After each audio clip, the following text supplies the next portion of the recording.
Hello everyone, welcome to my sixth programme, Bob's Golden Memories, the series Bob's Golden Memories. And this time I keep swapping about with them. Do you know, I love doing these, but I'm swapping about different years, and I mean it's enjoyable for me sometimes looking up and checking and doing some research on, and I think, wow, did I really do that? Did our team really do that? And of course, yeah, on a lot of occasions we did. And this one is another good one, reasonable for me, but it was in Belgium in 1988 on what was called the Damme canal, D-A-M-M-E, Damme canal. So nice local venue, really, not far for us to, well, I was going to say to get on a train and go through the tunnel, but there was, I think they were building the tunnel then, but it hadn't been finished. So we went over with cars and on the ferry. So the Damme Canal in Belgium, this was the World Championships, and it was the first year that they had changed the rules to fishing 2 days. So normally up till then, the World Championship had been fished 3 hours on the Saturday for the team event. And then anyone that was top four in a section went through the second day to decide the individual. But now, in 1988, the rules had changed. We were now fishing 2 days, 2 3-hour sessions, and the individual winner would be determined by the angler with the least points, and if 2 anglers tied, then what happens is the one with the greatest weight is declared the individual winner. So really a much fairer way of doing it. Let me show you first of all, there's a squad. Now Richard Clegg, Sir Richard Clegg, Dick Clegg, I call him Sir Richard, but Richard Clegg, OBE now, brilliant team manager. He had picked the squad and totally different from the year before. I mean, he'd got 2 anglers that he fished with all the time, Tommy Pickering and Dennis White.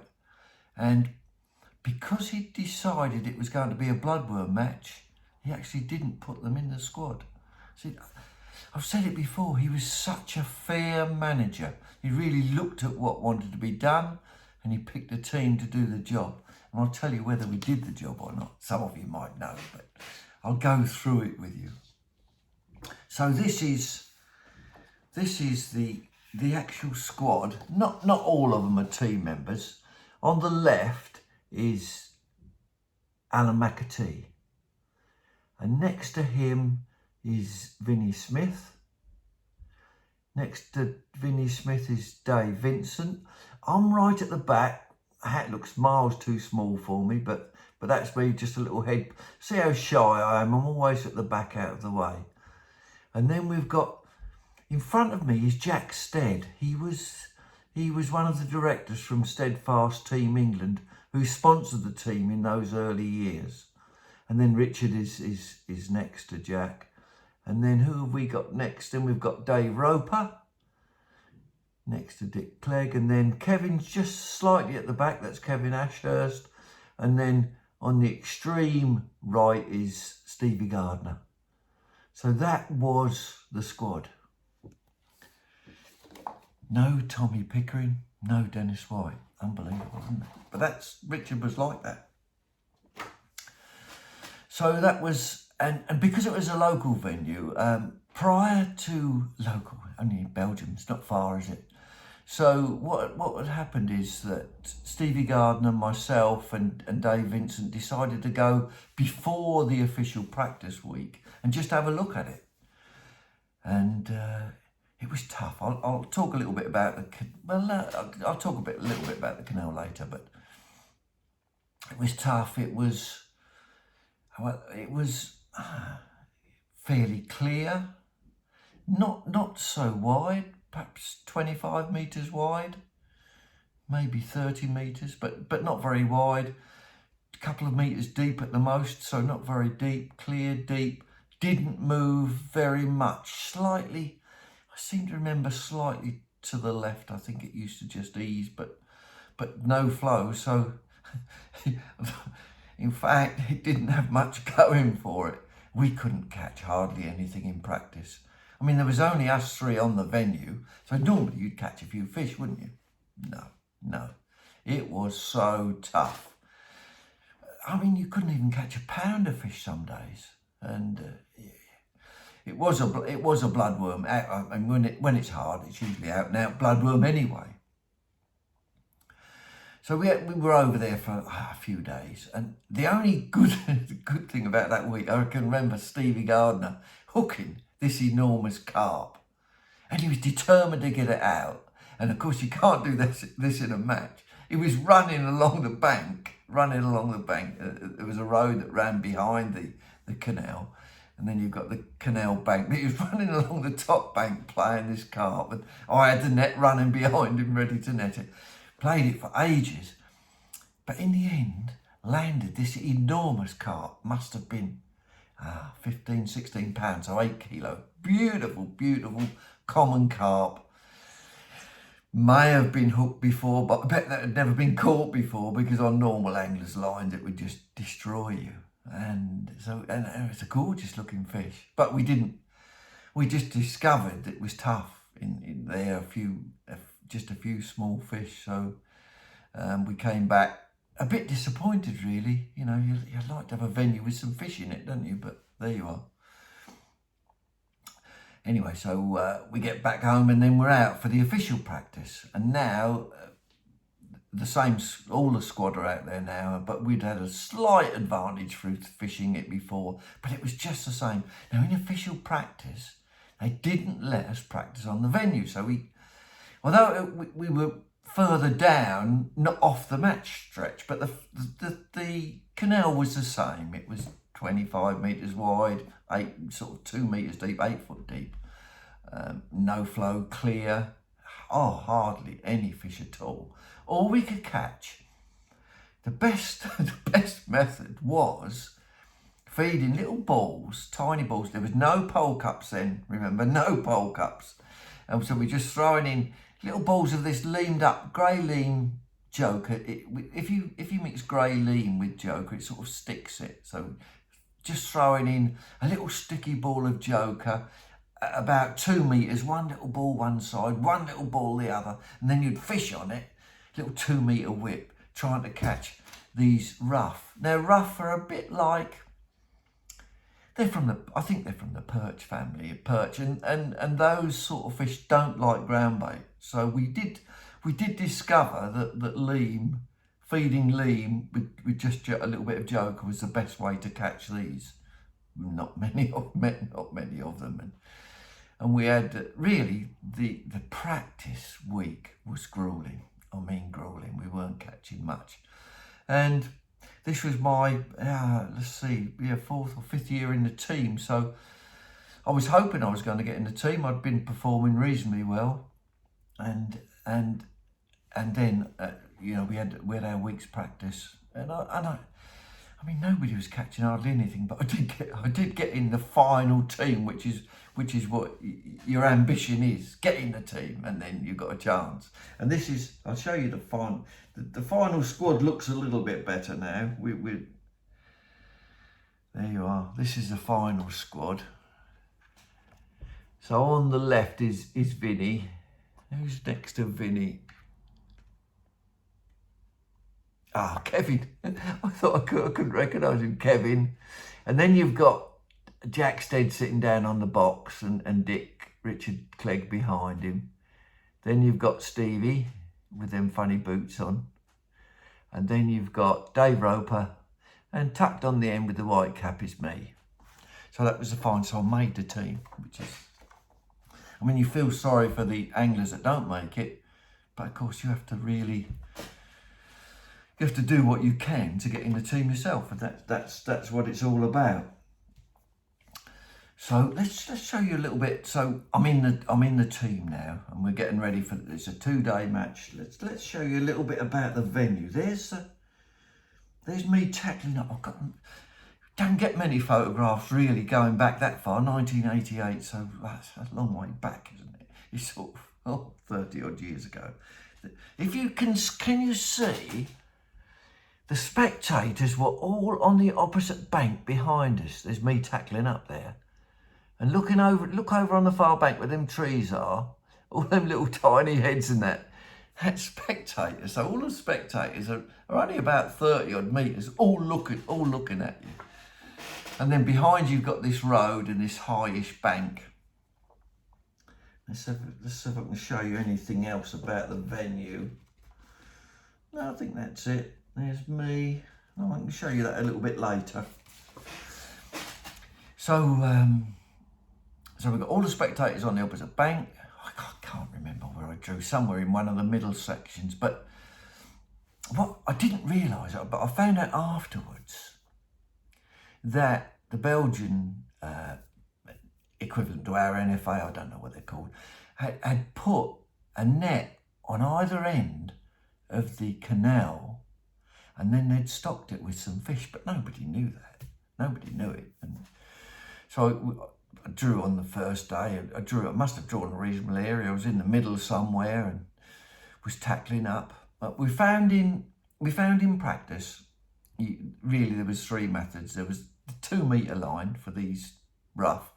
You could catch odd fish sort of on the 12 metre pole line, feeding some ground bait, very odd, but if you were lucky you might catch a bream, or you might not, or you wouldn't catch much.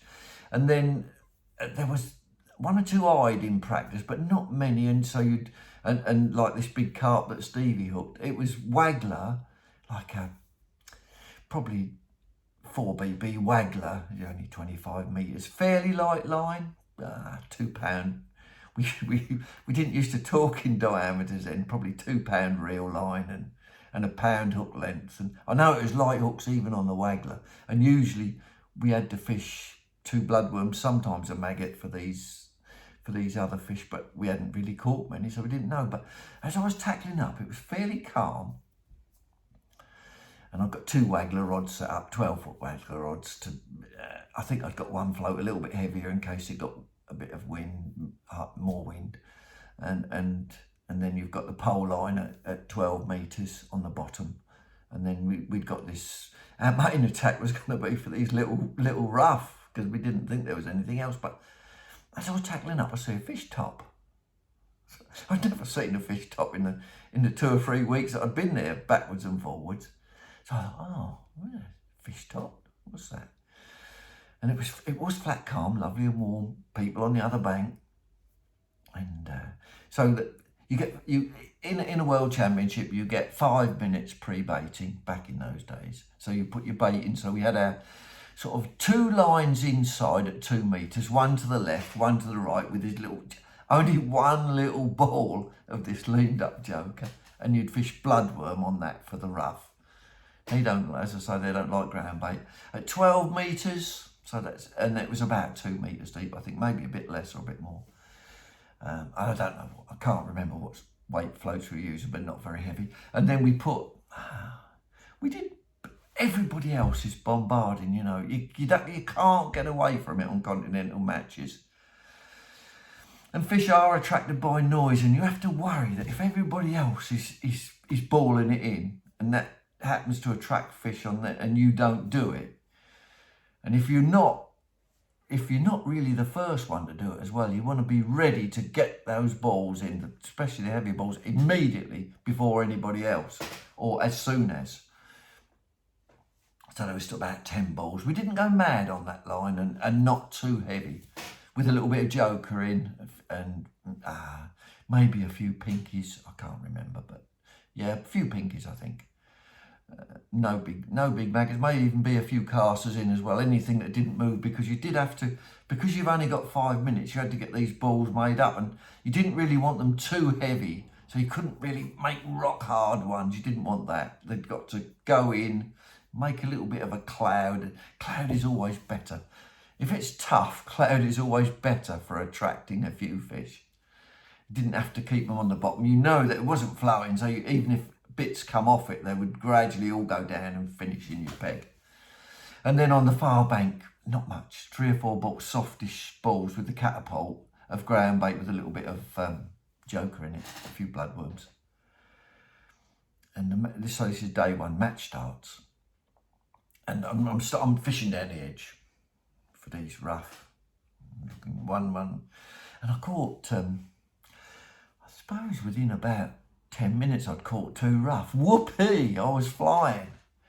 And then I saw the angler on my left. He was fishing a waggler. I thought, boy, he's hooked into a fish. Because you have to be aware of what's going on around you. So I thought, he's got a fish. And so I thought, that's nice.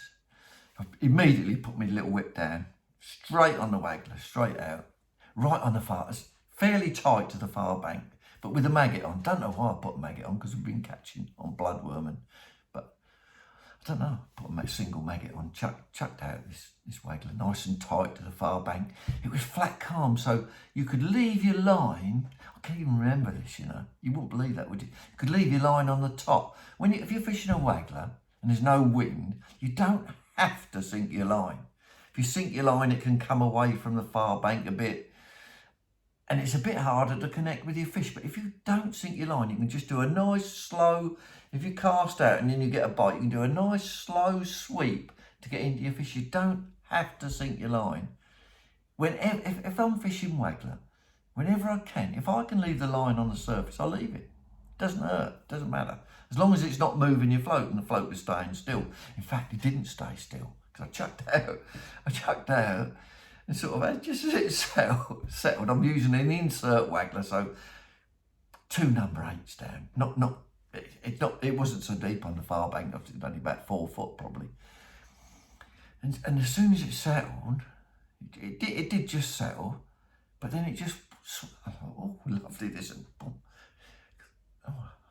Into a nice-ish fish. It was a good roach. Yeah, reasonable, like 5 or 6 ounces anyway. I couldn't believe it. Out again, maggot on again, and buried another one.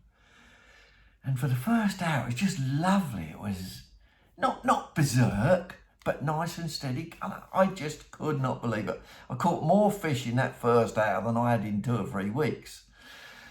And there was some roach. There was a fish called a vimba, which looked, I suppose, a bit like a barbel, have a flattish mouth, but a beautiful looking fish, reddish fins.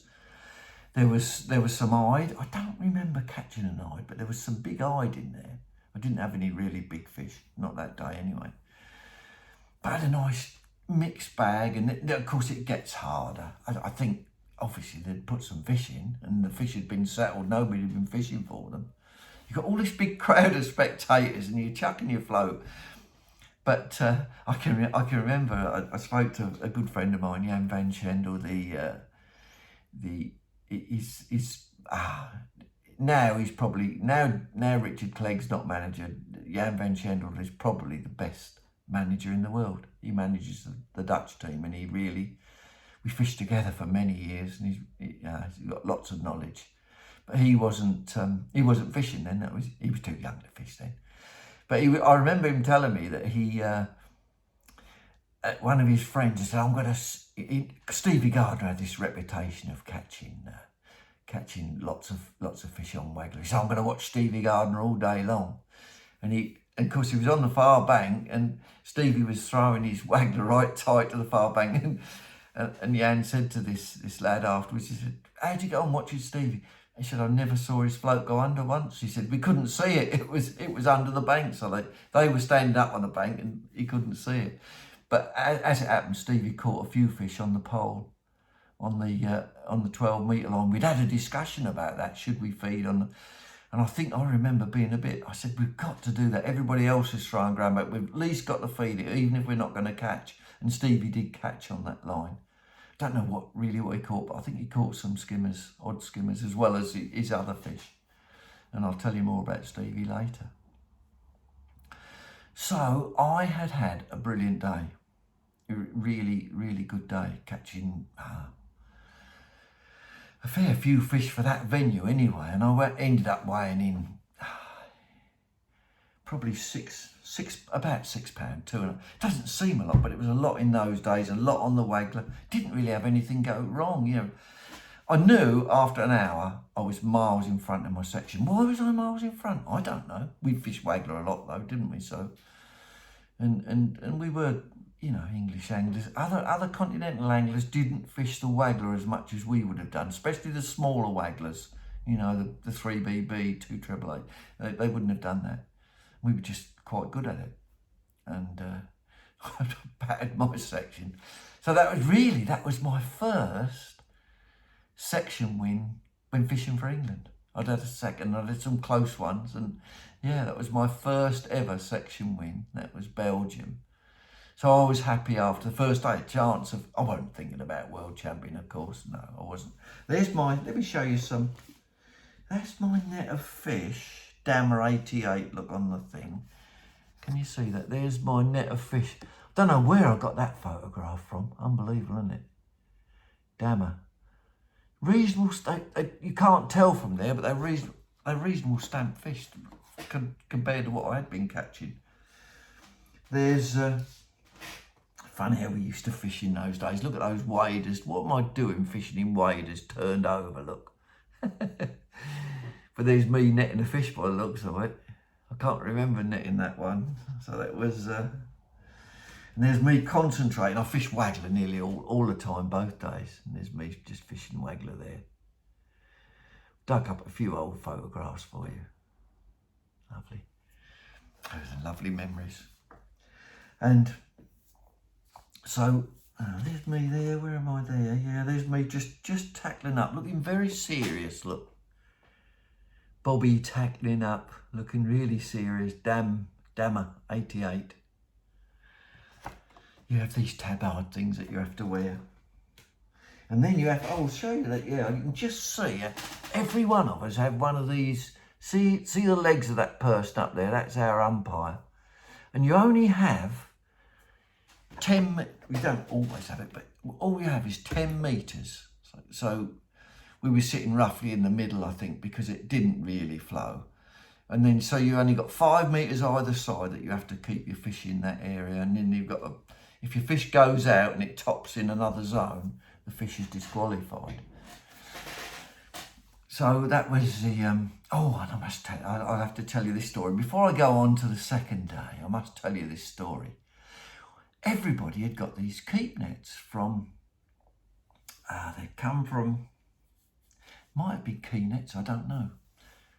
It was an English tackle manor. Everybody got these, and they were fish-friendly nets where the bottom was actually only done up with clips. You had the net and you twisted the net, and then there was 2 clips on either side at the bottom to retain it. So as long as you'd got it twisted and the fish just went down, and then when you went to weigh the fish in, you undid the clips, so you didn't have to slide your fish down the net, and then you could leave your net out to dry. It dries much better, doesn't it, when it's fully open? Lovely fish-friendly nets. And can you believe, I'll just tell you this little story. A Dutch angler, on day 2, it wouldn't have been day 1 because we'd all had our nets, he'd done this and he'd forgotten to twist. I mustn't laugh. No, I'm not going to laugh. No. He put his net in the water, of course. You do, don't you? Years of just throwing your net in. You don't even look at the bottom, do you? He'd thrown his net in, but he hadn't done up this clip. Who could be as silly as doing that? And I'll tell you something about that too in a minute. That'll be one of my little stories. So, and he hadn't done up his net. He'd done fairly well the day before. I think he'd finished, I don't know, probably, don't know what he'd had, probably 5th in his section or something, but he'd done fairly well. And then he hooked this big bream in the match, about £3, put it in his net, and he'd got 1 or 2 other fish as well. And of course, they come along with the scales at the end. Can you imagine it in a world championship? You go to pull out your net and you haven't done the bottom up, and he's got no fish.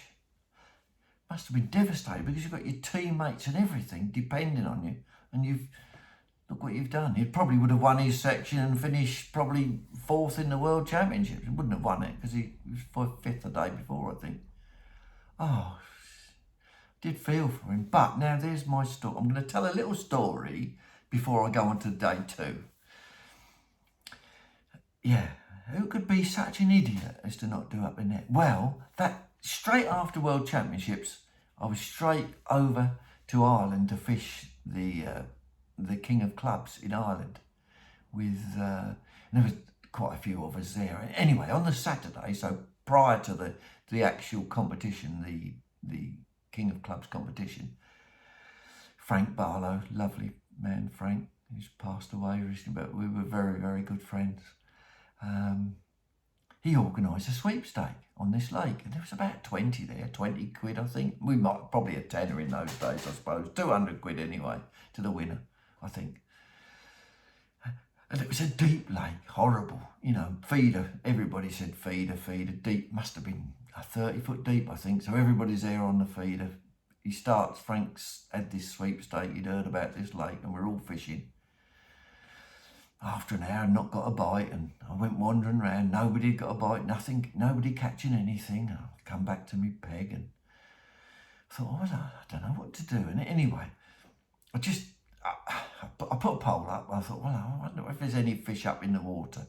And I started to throw in sloppy balls of ground bait, nice cloud, and I'd set a little light float up for fishing about 3 foot deep in this 20-odd foot deep. Maggot on the hook and just throwing it in. And I hadn't been fishing 5 minutes and the float buried, and there's lovely skimmer. Not big fish, but beautiful skimmer. Oh, and then I carried on catching these skimmers, and of course nobody else is catching. They're all coming, how are you doing, Bob? Oh, brilliant, absolutely brilliant, you know, and everybody's there and looking, oh look, Bob Nuddy, he's flying, he's catching a skimmer every chuck. And there wasn't a million, but it was a million compared to how the rest of the lake was fishing. And so, of course, then the scales come round. There had been an odd fish caught, and I'm there. Oh, I've got a lovely net of skimmers. And Frank's there with the scales. And you always... This is a match angler's thing. You always wait till the scales get right there, don't you? And then you whiz your fish out at the last minute, you know, whiz them on the scales. Don't let them lose any water. I'm not so bad as I used to be, but I used to always be like that. And of course, Frank's there, Bob's won it, he's walked it. And of course, I've got one of these nets, these key nets that we'd used in Belgium. That's what I'd use. I love one of these lovely nets, boom, chucked it in.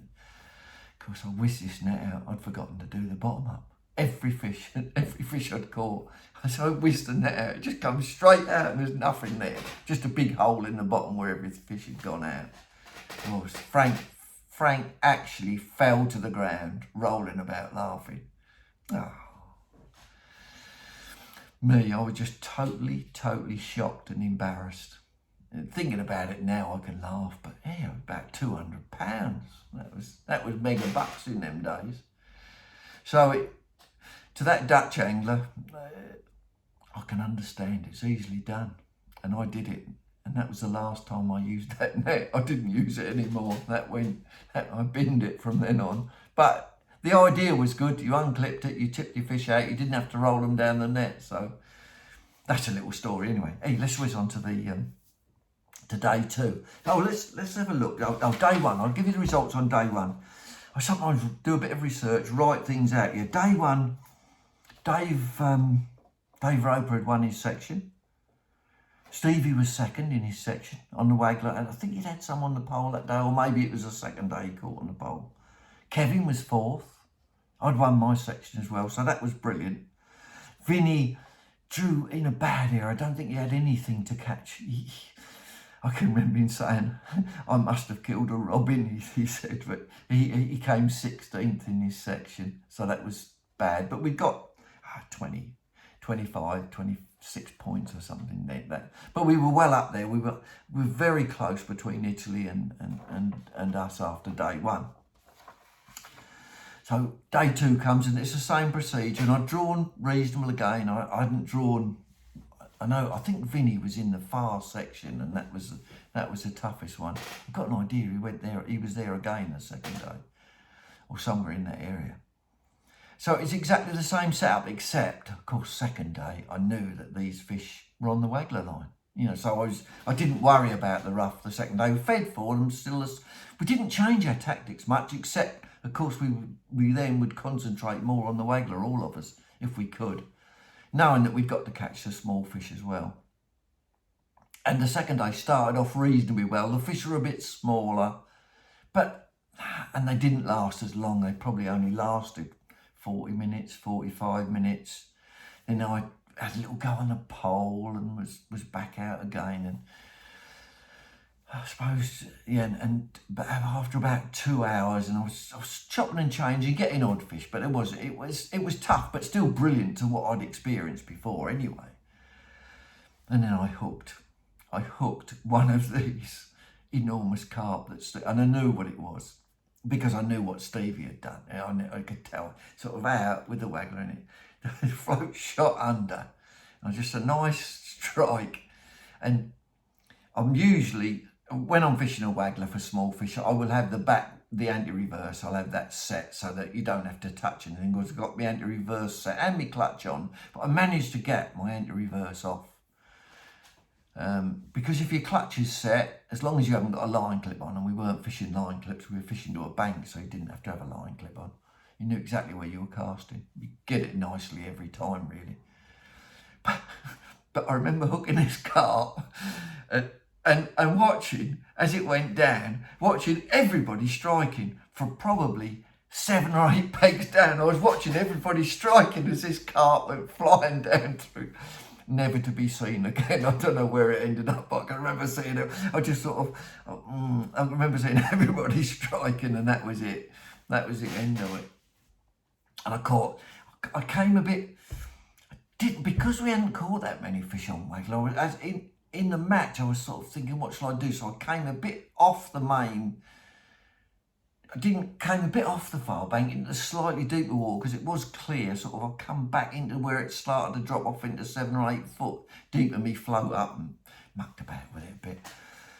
Still fairly well across. And I remember picking up a couple more roach on double bloodworm, single bloodworm, I don't know.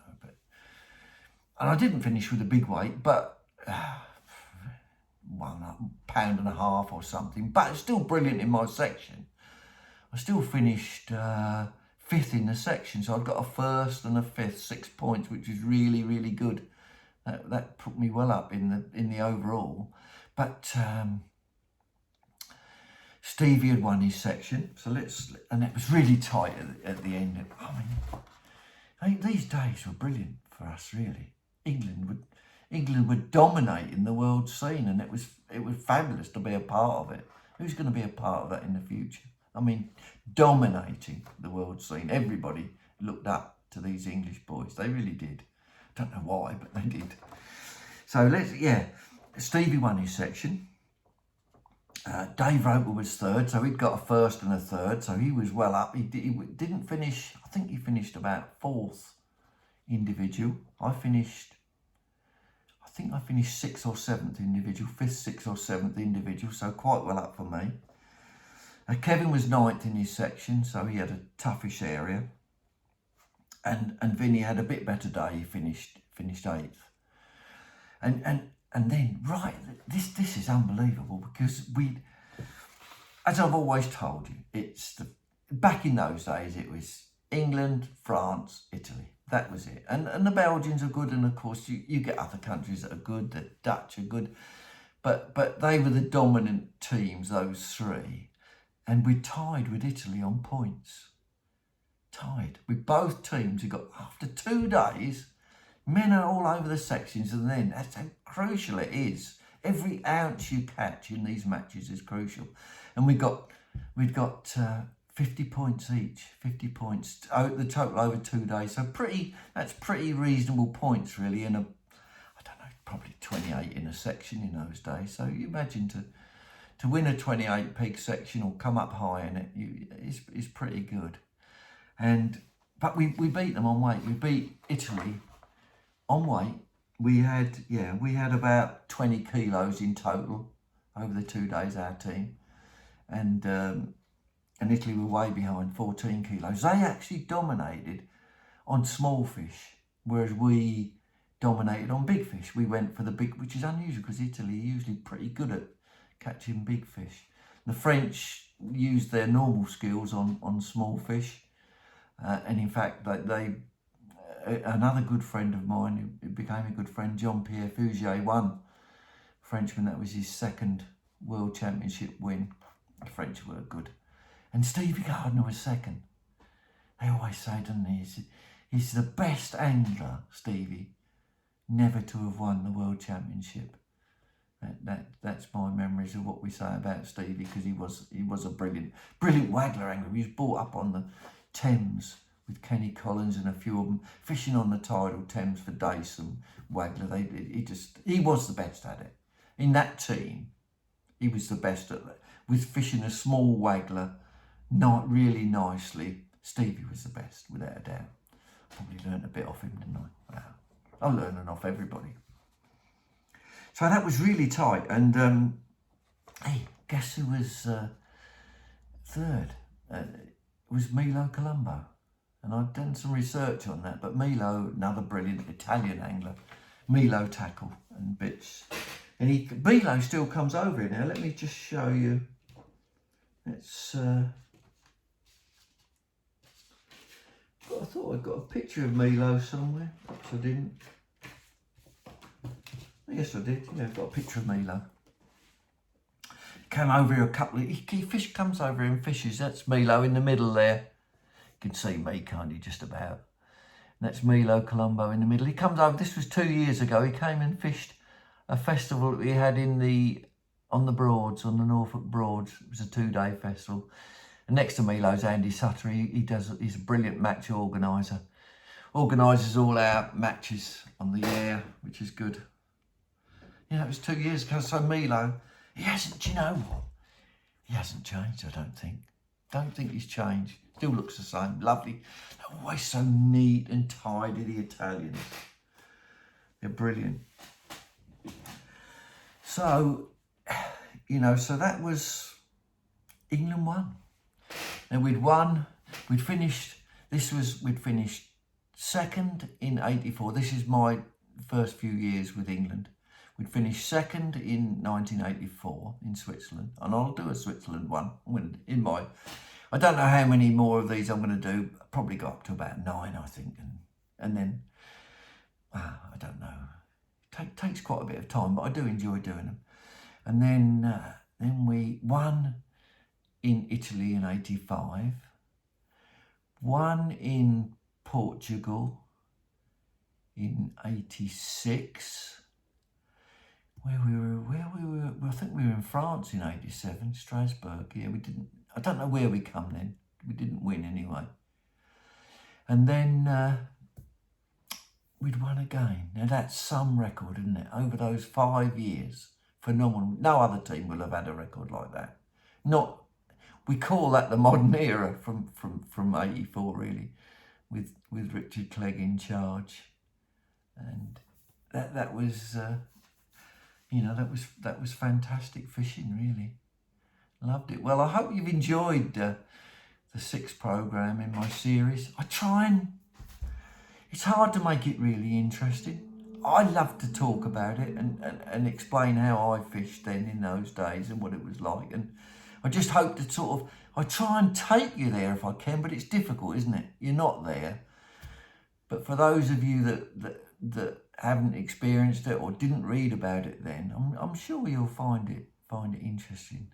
How England, we were very, very dominant fishing light wagglers. We were really good at throwing a waggler to the far bank of a canal, 25, 30 metres, and striking properly, a nice sideways strike. If you want, when you're fishing a waggler, you can, if you want to sink your line, you can, and Stevie taught me this, if you just dip your rod under the water and then give a quick swipe, then it will sink your line. And make sure you don't use new line, use old line, washing up liquid on your line, all those sort of tricks. I try and fish a pole now, you don't have to bother about that, do you? but you couldn't do it then. So anyway, thanks for joining me in the 6th programme in the series, Bob's Golden Memories, Belgium, Damme Canal, 1998. Join me again for the 7th one. I'm not going to tell you where I'm taking you till I think about what I'm going to do. Thanks, everybody. Bye.